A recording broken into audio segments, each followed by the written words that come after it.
everything that we know in the universe follows the laws of physics, and there's no reason to believe otherwise. Anyone could be the next Einstein or Fermi or Elon Musk or Jeff Bezos. You are, for example, an enlightened atheist. You don't believe in God, and you don't believe in hell, and you don't believe in heaven, you don't believe in an afterlife. Well, what's left? Intelligence changes everything, because knowledge can be perfectly replicated. Any alien species that arrives on Earth, the first thing they're going to be interested in is humans.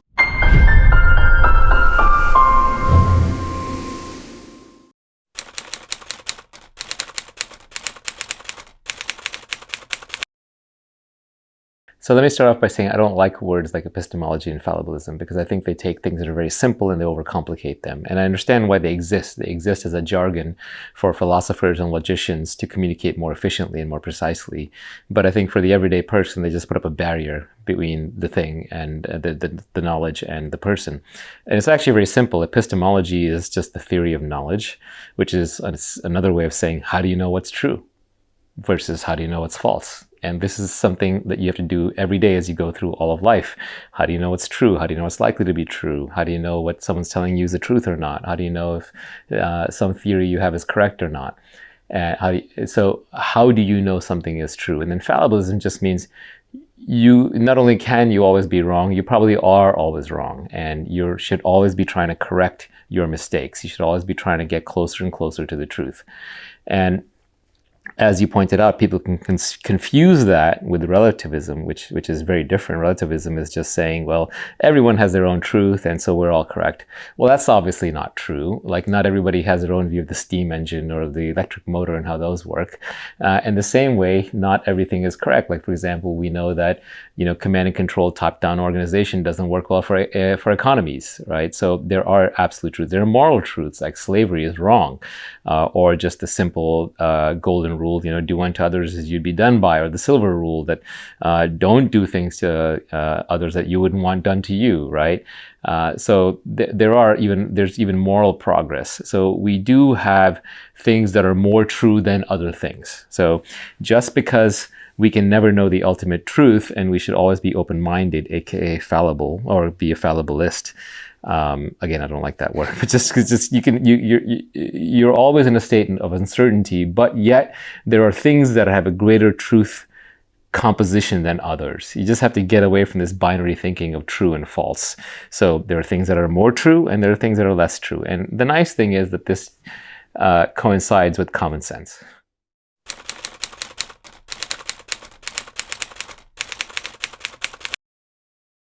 One of the things that you really learn when you read Deutsch's theories and you authenticate them for yourself is you realize humans are universal explainers. What does that mean? That means that everything that we know in the universe follows the laws of physics, and there's no reason to believe otherwise. If you think otherwise, then please present your better theory that explains the world.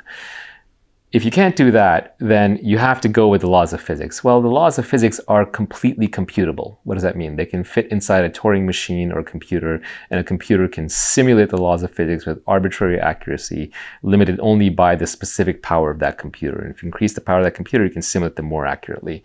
So humans already simulate in our minds. We simulate, and through our computers, we simulate the weather, we simulate quasars, we simulate even human systems, we simulate the economy, we simulate all kinds of things. Okay, so anything that can be understood, we can understand in our minds. This is something the AGI people get wrong when they talk about superintelligence.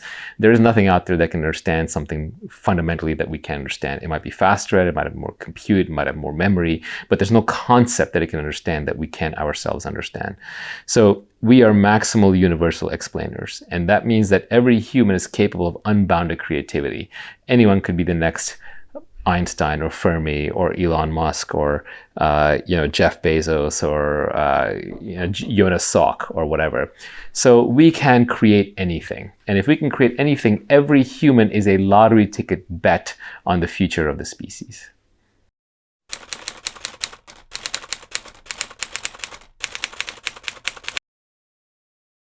I don't know if it's Marxism per se. I think there's a struggle that's been going on in the human species from the very beginning. There are many struggles, but this is one of the more interesting ones, which is between collectivism and the individual, right? If we're all individuals, if we're all like closer to lions and tigers, for example, or even more solitary animals, then yeah, you have maximal freedom, but you have no survivability for the species. In fact, humans, Homo sapiens, I think you all know of, Harari talked about this in his book. Humans are cooperators, and we're cooperators across genetic boundaries. So you can have, you can't have more Neanderthals meet in the battlefield than are related to them by genes. So, you know, you can get together with your uncles and cousins and go to war and beat up the monkeys. But on the flip side, Homo sapiens, you can have 100,000 of them unite on the battlefield because they're all Christian or they're all Muslim or they're all Hindu. They have these shared belief systems, these shared story systems. So humans uniquely can cooperate across genetic boundaries. Ants can't, bees can't. And yeah, people always find like tiny little exceptions, like the pigeon on the wolf's back. But these are just like, you know, silly little anecdotes. They're not true on a broad scale. So humans have this ability to cooperate across genetic boundaries, and that makes them very powerful. But at the same time, as we discussed earlier, that's for a form of groupthink. That's like, we're going to go to war and destroy everyone. We're going to build this factory. It's not for creativity and coming up with new ideas together necessarily.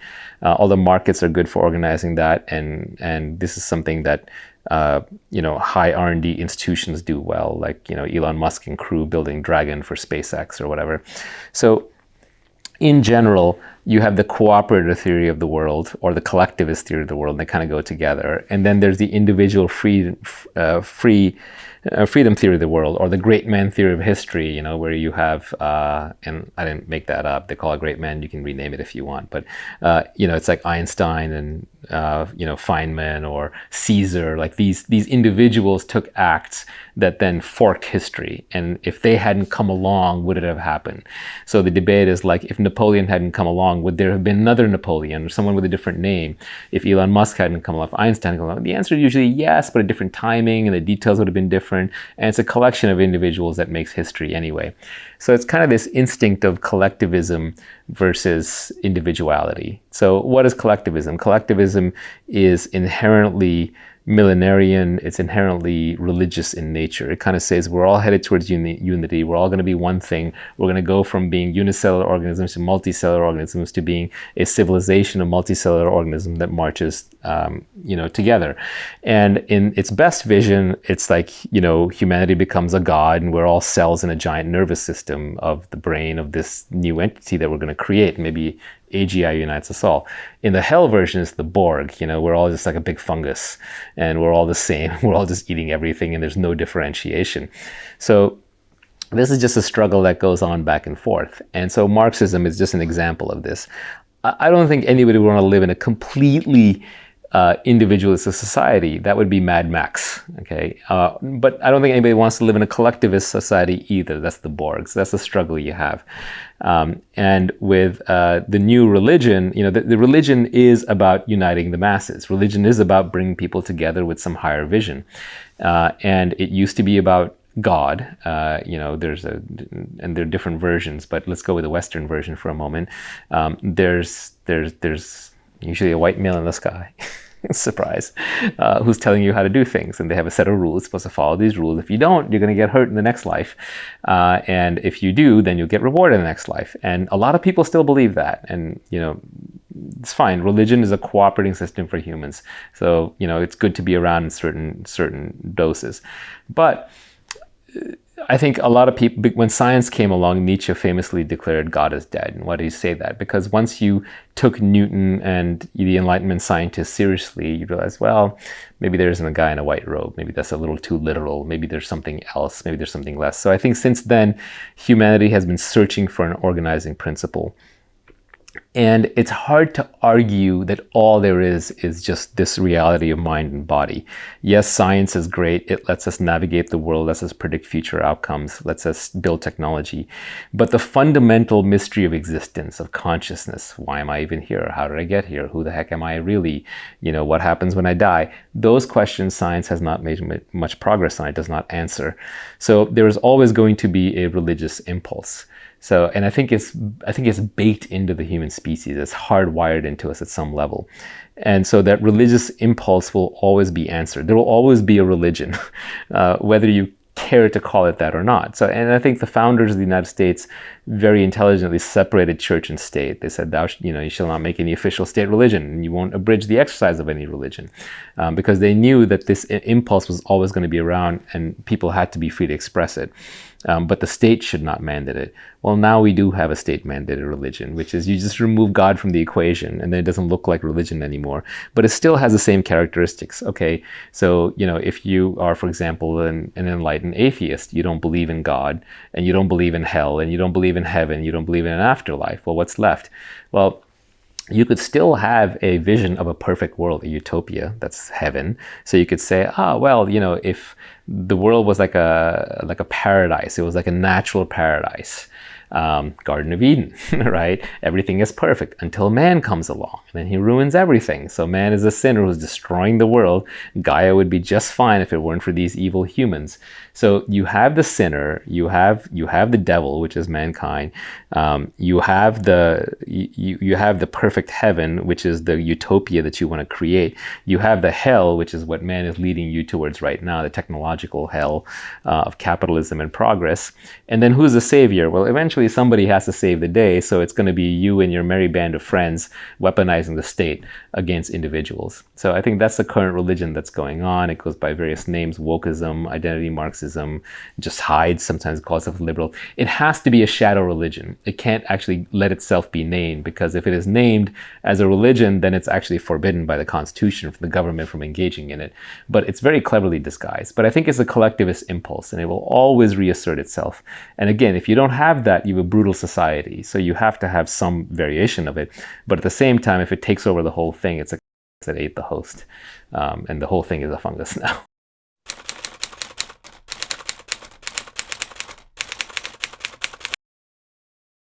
This is one of Deutsch's greatest refutations and insights, which is he shows how humans, by being universal explainers, we're not just like smarter monkeys.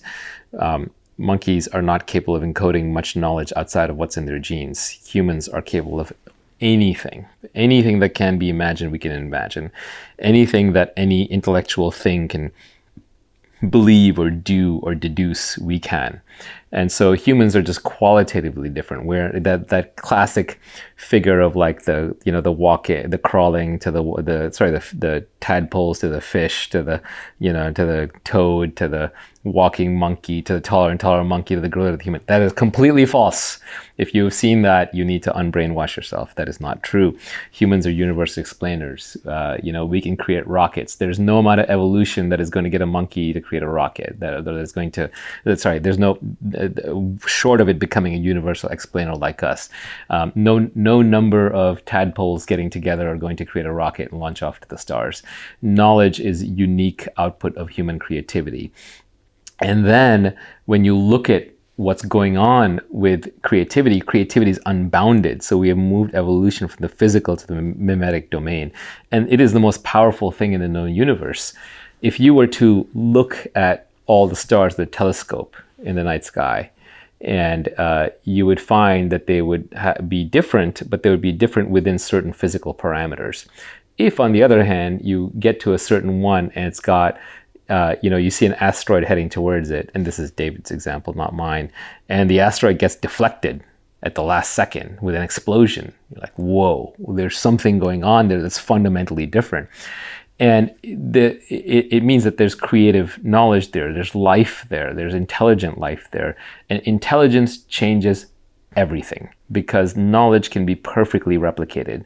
You could take the knowledge of how to terraform a planet, if you had it, and you could beam it to another planet, and then 100 years later you could see that world is terraformed, it's changed. So it could be a copy, it could be its own version, but knowledge is so powerful that it can completely change the environment. And you can look and just see how humans have changed the earth to see that.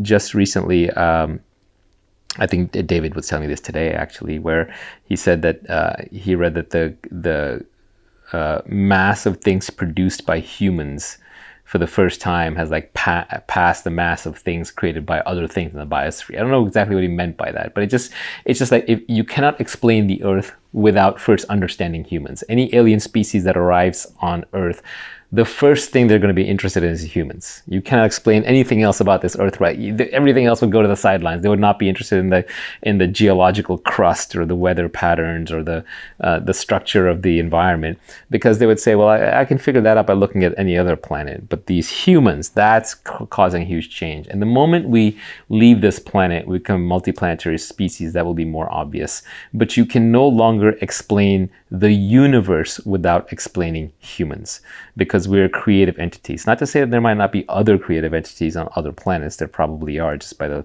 law of large numbers. But without explaining intelligence and knowledge and creativity, you cannot explain the universe anymore. So it's kind of a nice little full circle where we went from being the center of the universe to being infinitesimal and unimportant in the universe, to actually saying, well, actually, through the knowledge that we create and the progress that we make, we are actually incredibly important in a very large universe.